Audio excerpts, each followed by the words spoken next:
వినగానే అందరికీ కూడా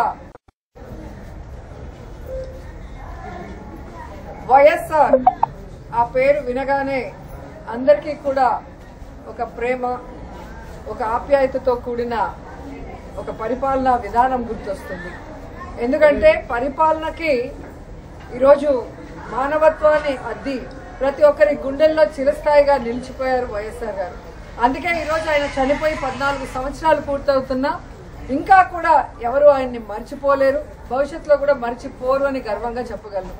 ఎందుకంటే ఈ రాష్ట్ర రాజకీయాల్లో పెను మార్పును తీసుకొచ్చి పేదవాడికి నేనున్నాను అంటూ ఆయన ఇంటి వద్దకే అన్నీ కూడా తీసుకొచ్చి అందించిన ఘనత వైఎస్ఆర్ కుటుంబానికే దక్కింది. ఎందుకంటే వాళ్ళు ప్రజల్ని తమ కుటుంబ సభ్యులుగా భావిస్తారు, అభిమానిస్తారు.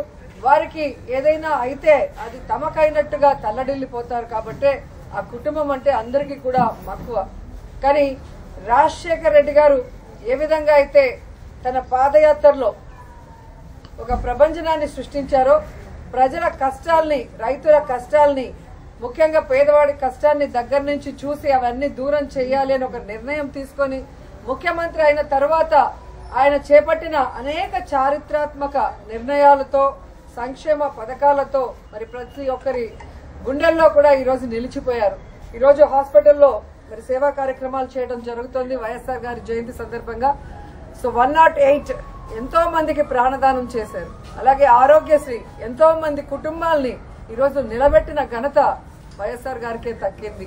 అలాగే రైతన్న వాడు బాగుంటే రాష్ట్రం బాగుంటుంది, దేశం బాగుంటుందని నమ్మారు. కాబట్టే రైతులకి అడిగింది కూడా చేయటం మనం అందరం కూడా గుర్తుపెట్టుకోవాల్సిన విషయం. ఇలా చెప్పుకుంటూ పోతే ఎన్నో. అందుకే వైఎస్ఆర్ అంటే ఒక బ్రాండ్, ఆయన ఒక లెజెండ్.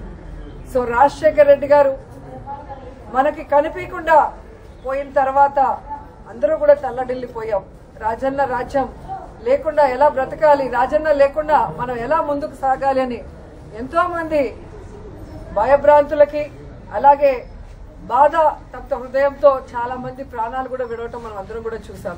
కానీ ఆశా కిరణం లాగా ఆయన కొడుకు పులివెందుల పులిబిడ్డ, రాజన్న ముద్దు బిడ్డ జగనన్న వచ్చిన తర్వాత మళ్లీ దేవుడి పాలన ఎలా ఉంటుంది, రాజన్న పాలన ఎలా ఉంటుందో మరి మనందరికీ కూడా చూపించడం జరిగింది.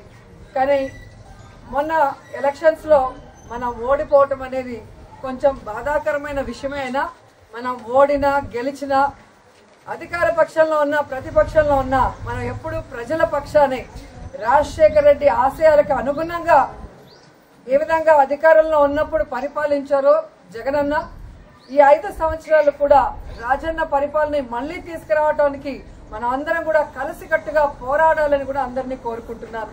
ఈరోజు రాష్ట్రంలో ఉన్న వైఎస్ఆర్ అభిమానులందరూ కూడా ముక్త కంఠంతో ప్రతిజ్ఞ చేయాలని కూడా కోరుకుంటున్నా. రాజన్న పాలన మళ్లీ రావాలి, రాజన్న బిడ్డ మళ్లీ ముఖ్యమంత్రి అవ్వాలి, మళ్లీ పేదవాళ్ళ ప్రజల మొహాల్లో చిరునవ్వు రావాలి, వాళ్ళ కష్టాలు దూరం అయ్యే విధంగా మనం అందరం కలిసికట్టుగా పనిచేయాలని కోరుకుంటూ ఈరోజు వైఎస్ఆర్ గారి జయంతి సందర్భంగా ఆయన విగ్రహానికి పూలమాల వేసి ఇక్కడ సేవా కార్యక్రమాలకి అందరూ కూడా వచ్చిన ప్రతి ఒక్కరికి పేరు పేరున కృతజ్ఞతలు తెలియజేసుకుంటున్నాను. జోహార్ వైఎస్ఆర్, జోహార్ వైఎస్ఆర్.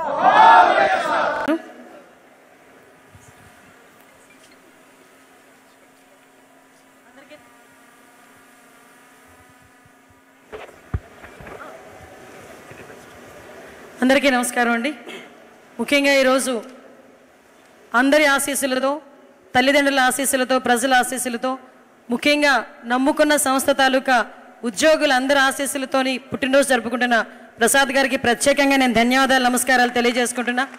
ముందు నమస్కారాలు తెలియజేయాలి, తర్వాతే జన్మదిన శుభాకాంక్షలు తెలియజేయాలి.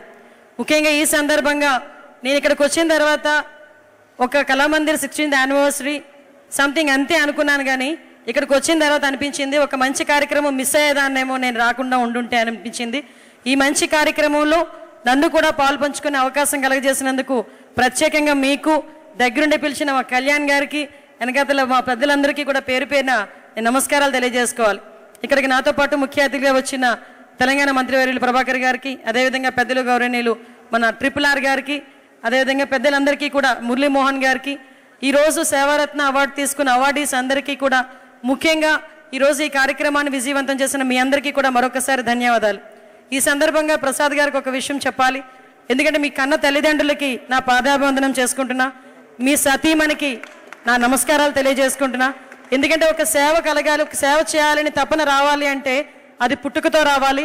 ఎందుకంటే ఎంతో సంపాదించినా కూడా బయటికి ఒక సేవ చేయడానికి రాని ఈ సడన్ సిచ్యువేషన్స్లో ఒక కళామందిర్ ఏర్పాటు చేసుకొని సుమారుగా 3 రాష్ట్రాల్లో అనేక సంస్థలు ఏర్పాటు చేసుకొని 16 సంవత్సరాలుగా ఈ ఫౌండేషన్ మీ పుట్టినరోజు రోజు ఒక మంచి కార్యక్రమానికి శ్రీకారం చుట్టడం ఒక ఎత్తు అయితే, సుమారుగా 6,000 మంది స్టాఫ్, ఇందాకే నేను అడిగా ఎంతమంది స్టాఫ్ మొత్తం అంతా అని, 6,000 మంది స్టాఫ్ పిల్లల్ని కూడా మీరు మీ సొంత బిడ్డల్లా చదివించుకునే పరిస్థితి, వాటికి సంబంధించి అమౌంట్ ఇచ్చే పరిస్థితి, ఇవన్నీ చూస్తూ ఉంటే అందుకే చెప్పాను మీ కన్న తల్లిదండ్రులకి పాదాభివందనం. ఇదంతా చేయటానికి ఒక వెనకాత నుంచి సపోర్టివ్గా భార్య లేకపోతే ఇవన్నీ చేయలేరు. అందుకే కుటుంబంలో ఉన్న ఆవిడ భార్యమణికి కూడా సతీమణికి కూడా ప్రత్యేకంగా నేను ధన్యవాదాలు తెలియజేసుకుంటున్నానమ్మా. ఇందులోని పక్షపాతం ఏం లేదండి, లేడీస్ కదా అని చెప్పి మాట్లాడుకుంటున్నాం అనే అనుకోవద్దు. ఈరోజు అందరూ అంటుంటారు, ఎప్పుడు అందరూ అనేది ఒక మగాడి విషయం వెనకాతల ఆడది ఉంటుంది అన్న సంగతి. కానీ కొన్ని విషయాలు చాలా క్లియర్ కట్గా అర్థమవుతాయి, ఇలాంటి విషయాల్లోనే అర్థమవుతున్నాయి. అదే విధంగా ఈరోజు మేము ఒకటే చెప్తున్నాం, ఆంధ్రప్రదేశ్ నుంచి ఇక్కడికి వచ్చి మిమ్మల్ని అందరినీ కూడా నేను చూసిన తర్వాత ఒకటి అనుకున్నా, కీప్ లవింగ్ మోర్ అని చాలా ఎక్కువగా వస్తుంటుంది కళామందిర్లో. కీప్ లవింగ్ మోర్ అంటే నేను ఎంతవరకు శారీస్ గురించి ఏమో అనుకున్నా, కానీ ఈరోజే తెలిసింది మనుషుల గురించి, వాళ్ళ అవసరాల గురించి, వాళ్ళని ప్రేమించే విషయంలో ఈ కీప్ లవింగ్ మోర్ అన్నది కాన్సెప్ట్ తీసుకొచ్చారేమో అని నాకు అనిపించింది. ఇట్స్ చాలా గ్రేట్ థింగ్. నేను ఇందాక నుంచి చూస్తున్నా కీప్ లవింగ్ మోర్, అడ్వర్టైజ్మెంట్లో వస్తున్నాయి, సినిమా థియేటర్లో చూస్తున్నాను. నేను ఇంతవరకు కూడా స్టిల్ ఇందాక నేను అక్కడ కూర్చున్నంత వరకు కూడా చీరల గురించి డ్రెస్సుల గురించి మాత్రమే కీప్ లవింగ్ మోర్ ఏమో అనుకున్నా. బట్ హ్యాట్స్ ఆఫ్ మీ అందరికీ కూడా.